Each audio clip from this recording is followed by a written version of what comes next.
reason that we have the awards to commend people about the management of risk is that they're often doing this, perhaps maybe behind curtains, and people don't realise the good work that they're doing.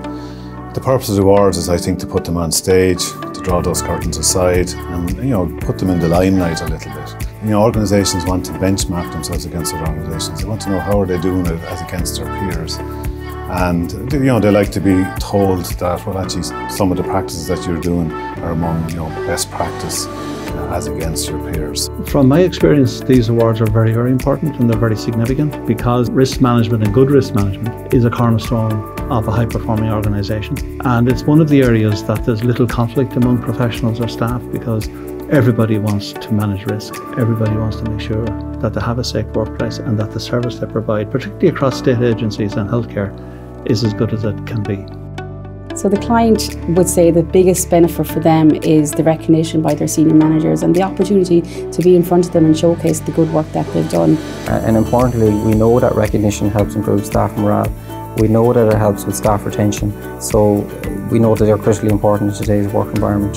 So what we look for in entries are projects which align with our own mandate, which is to manage litigation risks and also to minimise the incidence of personal injury and third-party property claims. The range is very diverse. Some of them are huge clients like the HSE, TILSA, down to the departments, and then some localised locations as well. So it's great to see the diversity amongst healthcare and the department sector as well. So it's really such a broad range of clients that are applying for it. We're looking for a risk initiative that's a little different, something that catches the eye, but importantly something that results in a positive outcome for that client. We're looking for DSAs who are leading change, innovation and best practice, encouraging engagement with NIMS and using it for the development of their risk management strategy.